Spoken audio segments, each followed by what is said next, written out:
Good evening. It is July 31st, it's 6:15, and this is a public meeting to discuss the Main Street Sidewalk project. The Main Street Sidewalk project, as you may be aware, is a project funded in part through a transportation enhancement grant and through a municipal bond. It is intended to replace aging infrastructure on the east side of Main Street, roughly from the Kyle Gilbert Bridge up to Walnut Street. So we're here tonight to talk a little bit about that project and to take public input, and this is the third such meeting. I'm now going to turn the mic over to Christina Legg, who is, I believe, our project engineer, and she'll take it from here. Thank you, Patrick.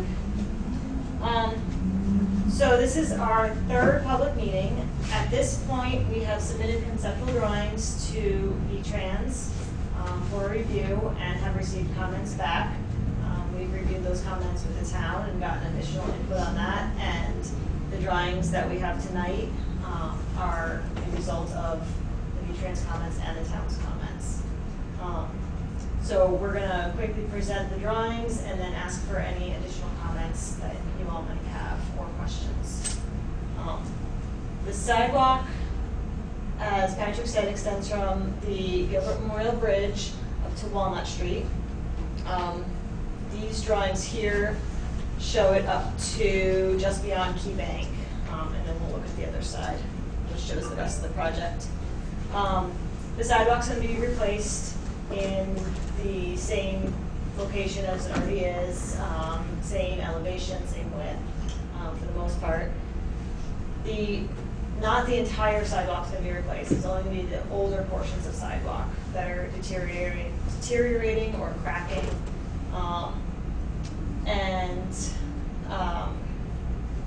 Some area, there's a couple other areas that are a little bit newer but have some other problems that we're going to fix, such as drainage problems. So for the most part, we start down at the bridge and are replacing the sidewalk. For the most part, except for what was replaced in the last project, which are the ramps that go to the crosswalks, we're replacing all the way up, almost all of it, all the way up to Gallery in the Woods. And then again, in front of Candle in the Night and Key Bank. And this will be sidewalk and curb replacement.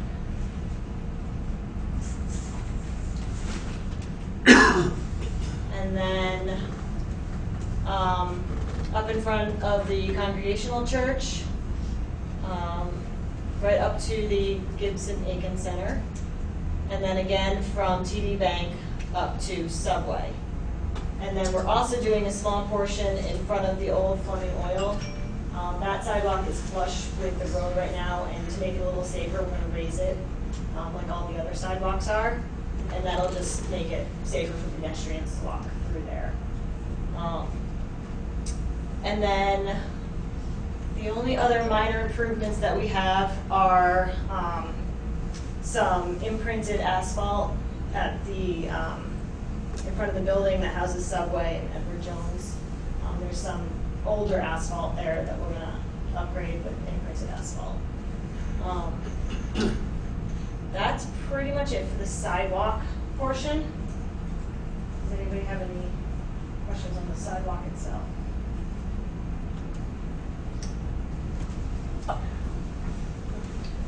Robert Clements, are you going to narrow the opening at Walnut Street, or Congregational Church rather, the driveway by the Congregational Church? Let's see that. No. There was a plan to narrow the driveway by Merchants Bank, and after speaking with the people from Merchants Bank, we have taken that out, so that will not be narrowed now.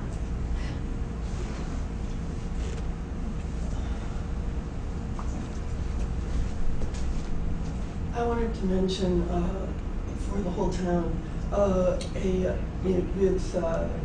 though it's not germane to this particular segment of sidewalk, to be able to walk from downtown all the way to exit 3 roundabout and further on, that there be considered for the sidewalk projects segments to connect sidewalks and patterned sidewalks where there's only like a raised garden or other driveways from businesses. That there's no definite sidewalk from West River all to all the shopping centers in the exit 3 roundabout area.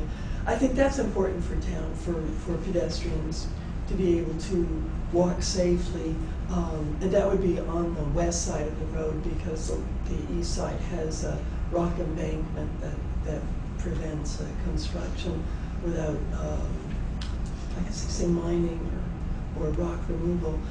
And we'd have to reinforce embankment so that we could have a raised sidewalk. That's all we have at this point is a small footpath right next to the shoulder of the road. Thank you. I'm sure the town would take that into consideration in their future planning. Steve, did you have any? I'd just like to comment on that. Steve Barrett, Director of Public Works. Just so you're aware, we did have a public meeting, and there is a project in the future that addresses pedestrian issues, and that was, we had a public meeting, it was a few months ago, and it has also to do with roundabouts on Putney Road, but part of the element of that is new sidewalks. So, and there also was discussion from the Veterans Bridge going a little bit northward, and I know where you're talking about near the roller drome where it's very difficult for pedestrians. So we are aware of that, and it's tied more into that project, which, by the way, is a state project. But thank you for the comments.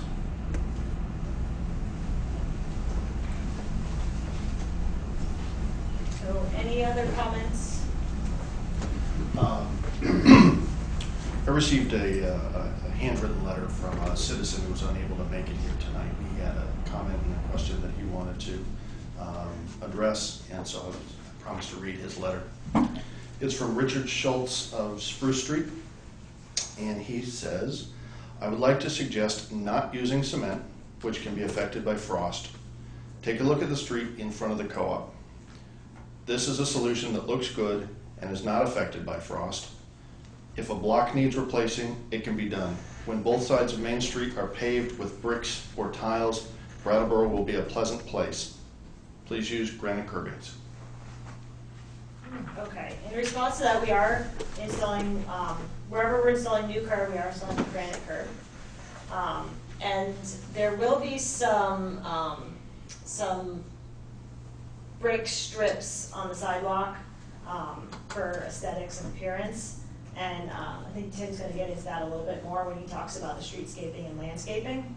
But it is shown on the plan if anybody wants to look at it afterwards.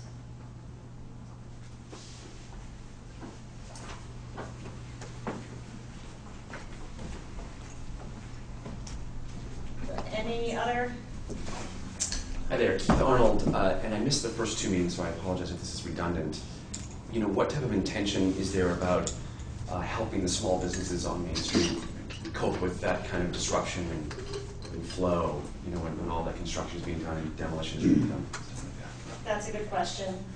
We have discussed it in the past, and the project will maintain access to every business throughout construction.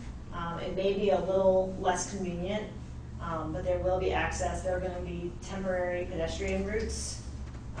So if the sidewalk is torn up for replacement, there'll be a temporary route, possibly using some of the parking spaces as a temporary pedestrian route, which will limit parking a little bit, but it's either that or we'll have people on the other side of the road.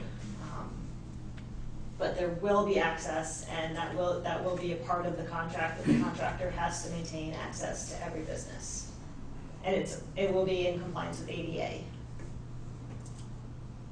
As much as possible. I mean, some of the businesses aren't currently in compliance with ADA.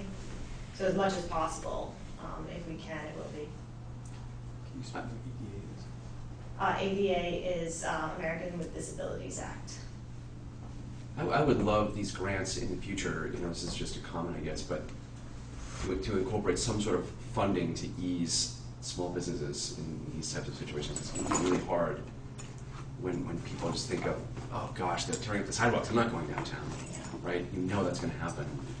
I would love to see some of this, some money somehow funnel to, you know, rent, you know, helping them pay rent for that month, or it's not a month, but it's probably more like 6 months, but something. I would just love to see that as part of a grander plan. We have seen in the past on large projects that disrupt businesses in a downtown area. I actually have seen contractors that will go and buy 50 pizzas from the pizza place and just give out coupons for them, Right. so that people go into the pizza place. I can't guarantee the contractors don't do that. But it's a lot to do with the town and how they promote the construction and the project, and just a big push for the businesses are still open. And I find that that works really well if the town is saying the businesses are still open, nothing's closed. So that's something that, you know, we can talk to Steve about and make sure that that happens.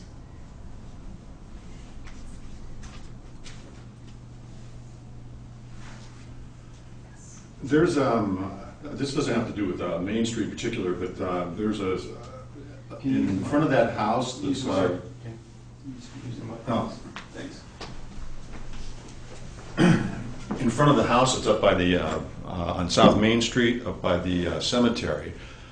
Right in front of that White House, it's, you know, right before you get to the cemetery. There's some sections of sidewalk there that are horrendous.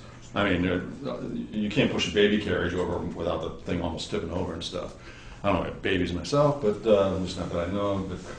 But I've seen people, you know, go out in the street to get past that, and I know that one section because I go up and down there every day. And it mentioned in the paper the other day about there was some spot places that were going to be done.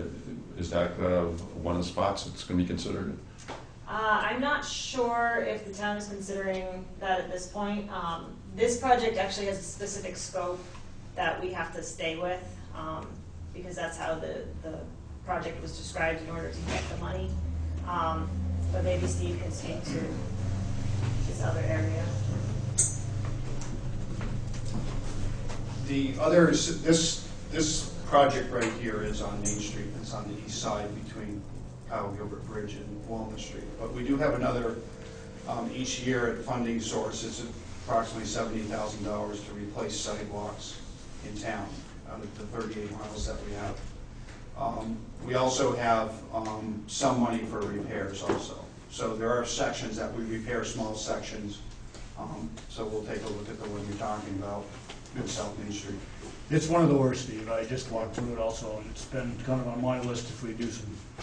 It's Gary King, he's our engineering tech, and he actually does surveys of the walks themselves, and he goes out and walks and he grades them to the severity. And, you know, it's a typical funding issue for us, a struggle where it's a balance between what we can replace and make new or to make repairs. But something that causes a hazard, we try to repair. Mm.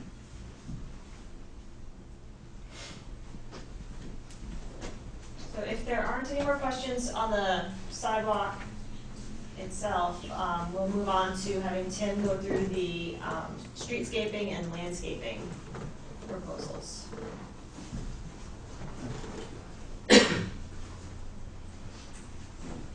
Well, thanks everybody for coming out. My name is Tim Calabrese. I'm a landscape architect with Good Earth Landscape Company, and I was hired to come up with some landscaping solutions and ideas, some streetscaping treatments. And what I'll do is I'll start up at the far end by the subway. With this little drawing here, we're showing a brick band, which would be a clay brick butted up against the granite curving. And they would be clay brick. It would be 32 inches wide, set in stone dust. Very durable fired brick. They're rated for 80,000 pounds. They're used quite a bit in urban situations. So we would start at the street corner here and work our way south. And then as the sidewalk narrows, it would end because the band would be too wide proportionally for it. So then the landscaping then picks up at in front of the Waypoint Center here. And what we're proposing are planters sort of in between all of the street lights and things like that. They would be precast planters that the town could place, and then with sitting cubes, and I can show those, I have visuals, what they would look like. And they would be, they would have annuals, perennials, and whatever the town wanted to do. They would be simple cast stone, and I think it would sort of help out. I see that the shop owners have done a really nice job with planters and sort of taking care of things that I've noticed, which is great. So they would sort of augment those. And then from the last meeting, we had bump outs with proposed trees, but that we found out through the meeting that it would cause trouble for deliveries and things, so they have been eliminated. There was a bump out right here in front of the Candle in the Night. This is the existing honey locust, which will stay. And again, I'm jumping around a little bit, but this is where the brick band would start up again, right in front of Key Bank, and then go to this tree where the Candle in the Night building is. And then going further south, this brick band would continue down on the east side. These trees here, there's 4 existing trees that will stay. They're honey locusts. And then we would be adding 2 new street trees in between. And also, I guess, moving down further in front of Elliott Street here. Again, putting in planters. The issue with this area here is that it's pretty steep, so in order to put planters, I think it wouldn't really work, so we sort of limited the number of planters. And also, there's a lot going on with lights and signs and everything, so the decision was made, let's keep it simple and let's focus the planters up on this area. And again, we're proposing a new street tree here, which would be set with cobbles around it. And what we would do for all these trees as they're taking up the sidewalks, we're proposing putting in constructed soil around each tree. And what that is, it's a soil with 1.5 inch stone. And what that allows, it allows the tree to grow. It allows it to get nutrients, air, water, but it wouldn't heave the sidewalk. And that's a technique that's been used now for several years, several streetscape projects, and with pretty good results. And then also bicycle racks, we're proposing 2 locations. We would have some in front of the bike shop here. There are 2, and then 2 up here. And what I can do is I can sort of show you these visuals. This is the trees. The new trees that we're proposing are the Calorie Pear, which is a fantastic street tree. They'll get about 40 feet in height. But the beauty about them is they're great for confined spaces. They'll get maybe 15 feet wide at the base, and then they're conical. And they'll take very harsh urban conditions. And they have great leaf structure. They flower in June. Nice fall color. And here's the planter. They're pretty basic. It's a cast stone. And then the cubes that we're proposing, they're basically just basic sitting cubes. As opposed to benches, we think it would be a nice effect to have places for people just to sit and rest as they're walking up or down the street.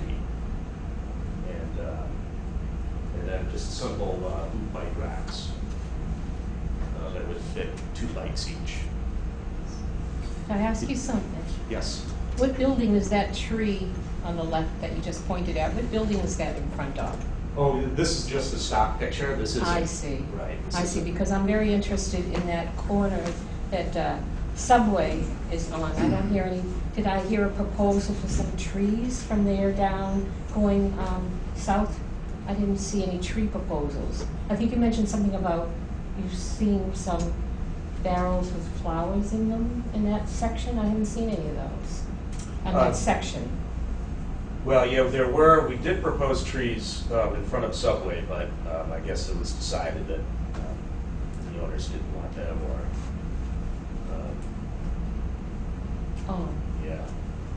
But where exactly are you talking about? Well, you know, this, is it the TD Bank, is that the one? Mhm. And as you go down to Brattleboro Savings and Loan, as you Yes. head more north, that section that goes down to the corner, past Subway, there's a few shops there, there's a hair salon, and there's whatever, but it's kind of grim there.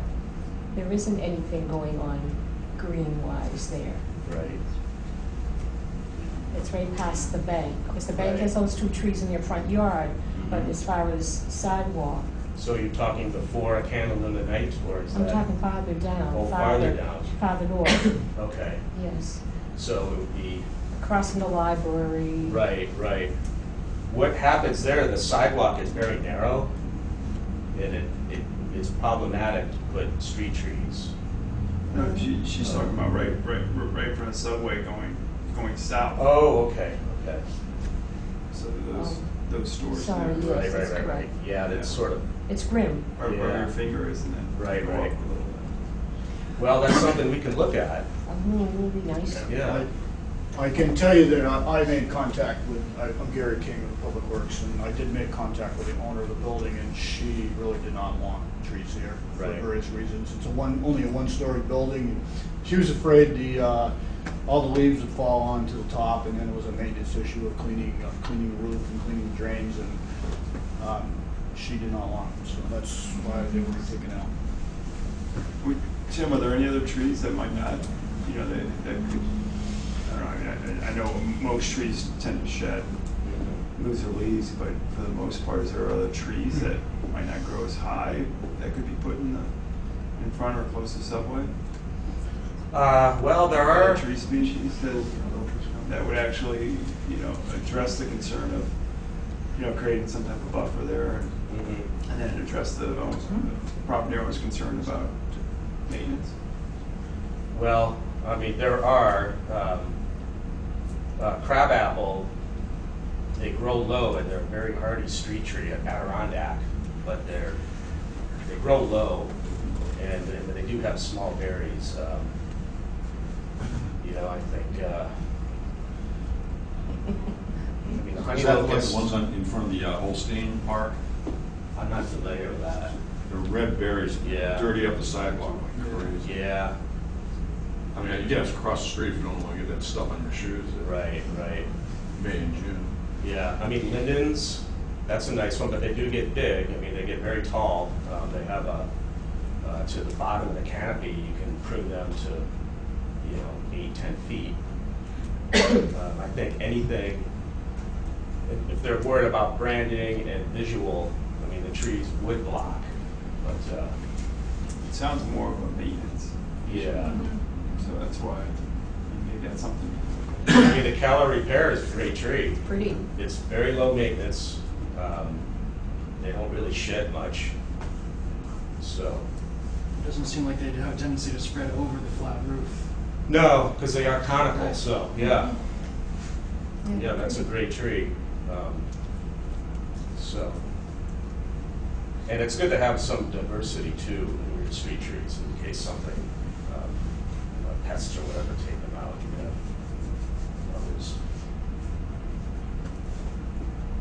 Good question. Yes. Hi, I'm Molly Burke, State Representative, and I'm on the Transportation Committee. It just occurred to me, Molly, sorry.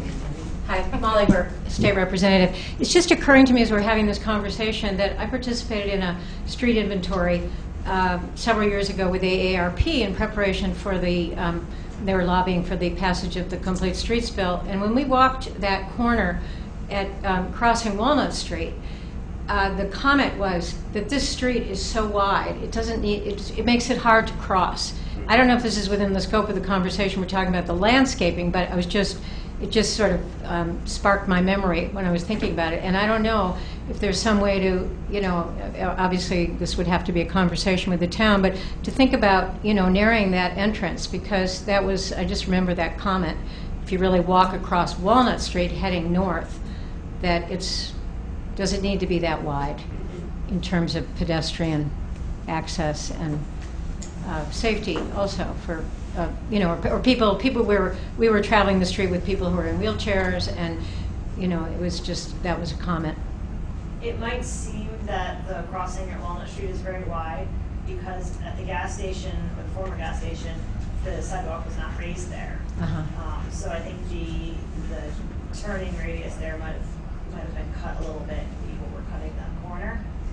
So we're going to raise the sidewalk up at the gas station. On the north side? Yes. Okay. And that should make the appearance of making the intersection smaller, and the cars will actually have to follow, you know, drive around the sidewalk instead of over it. So that may help. Okay. Because I was thinking, well, maybe, you know, the tree could be offset a little bit in front of the, away from the building towards the curve or something like that in the tree discussion. Anyway, thank you. Are there any other questions or comments? How wide is the brick strip from Canyon Road south? Well, the brick strip is 32 inches wide. Okay, so it's the same as on the Yes, yes. And where is it exactly? Where's the? It would be between the curving, the new curving, and the sidewalk. And the idea behind that is to sort of break up that sea of concrete. And also, it's not the scope of work for this project, but at some point, the streetlights will be replaced, and it will be very easy just to pull those bricks up for. It's just basically a treatment, a visual treatment. Yeah. Yes, ma'am. Is the brick trail a precursor to running power lines underground rather than having over street power lines? That would be a question for Gary or Steve, but it sounds good to me.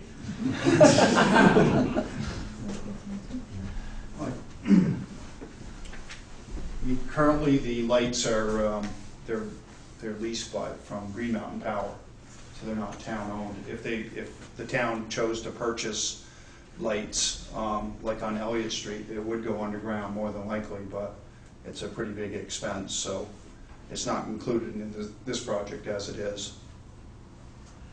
But those bricks would help to install underground. Absolutely.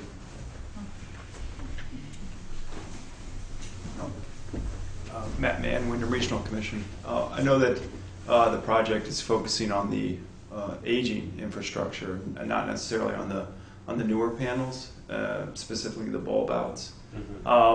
But when you were talking about the brick ban and the fact that the bulb outs are, you know, and the sea of concrete there, I just was thinking out loud about looking at extending the brick ban to delineate kind of the bulb outs there on the edge. Again, realizing that they were just put in, but in terms of the bulb outs and adding a little bit more texture to them, might be something worth discussing as well. Sure. Yeah, I mean, that's something that could be saw cut in. Yeah, more symmetry and yeah. Like that. Oh, that's good. Jim, are the bricks permeable? These particular bricks are not. They do make, the company that makes them, they do make permeable bricks. That's something we could look into. But I'm not sure if it's a large enough area to really make a difference. Yeah. But we do have, underneath all of the existing trees and proposed street trees, we have granite cobbles that are set in stone dust, and that they would be somewhat permeable and allow water to go through to the roots. Are these not actual bricks, so the water, the gaps are permeable? There are gaps in between. They're very minimal, like 1/8 inch, and you can fill them with stone dust or polymer sand.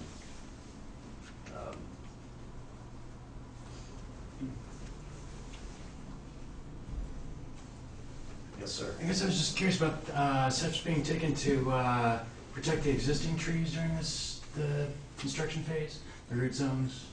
Yes, yes, there will be specifications. There are ways to, you could use air spades to clean out the dirt around the roots, or just do it by hand.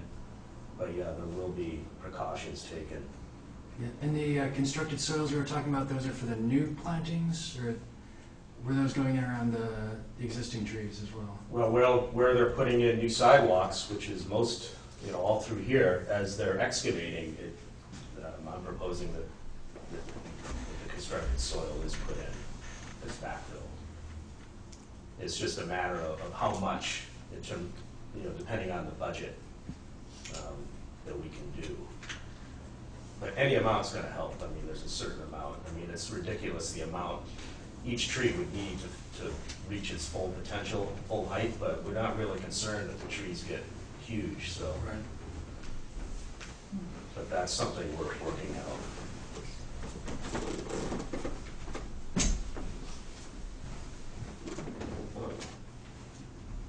So, I mean, that's pretty much the presentation.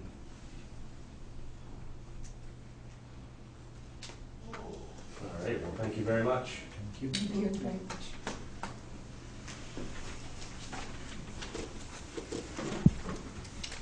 Chrissy, could you just talk about a little bit about the timeline for everybody so they know, and then if anybody else has any other comments, where do we go from here? At this point, we will take the input we got tonight, and we will incorporate it into our design and prepare preliminary drawings. And after the town takes a look at those, we will prepare our 85% drawings, which then go to V-Trans for a second review. And the project will be ready for bid this year, but it won't be constructed until next year. And the construction can start as early as April or May. It'll depend on some discussions with the town as to what the best time for construction is. And that'll take into account busy times for businesses as to when to plan the construction.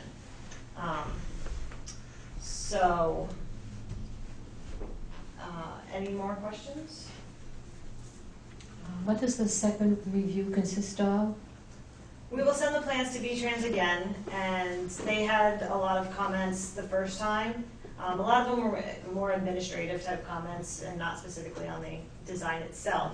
But we'll send them in again, and what we're looking for is to get the approval from the state on the plans, because they are partially funding the project, so we do need their approval. So that's what the second review has, just something to do with the state?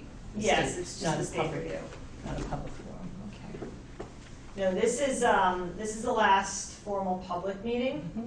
But if anybody has any comments moving forward, please feel free to send them into the town or contact Patrick or Steve to get your comments in, because we would still like to hear your comments if you have any more questions. And how long start to finish? We haven't done the construction schedule yet, but I would anticipate 3 to 4 months.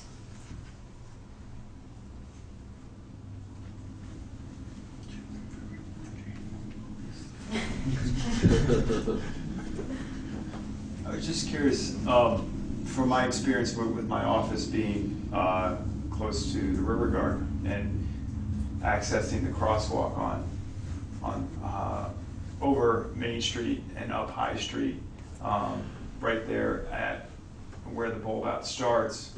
The turning lane going up High Street, and then the through lane tends to be quite tight.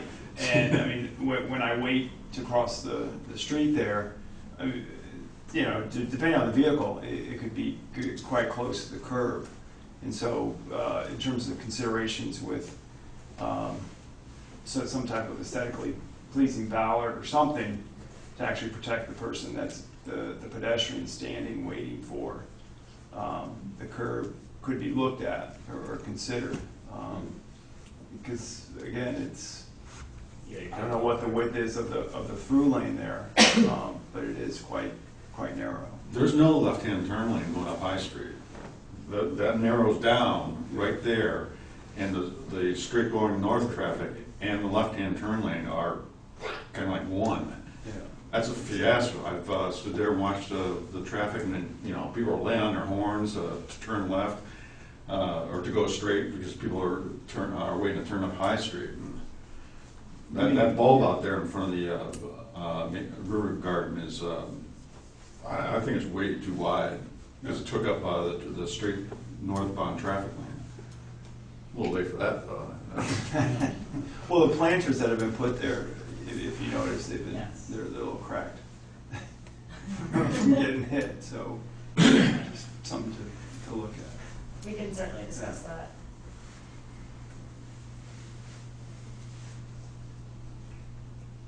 Okay. Well, thank you all for coming, and as I said, please feel free to get any other comments and questions you have into the town, and they'll direct them as appropriate. Thank you, very Kristen. much. Thank you.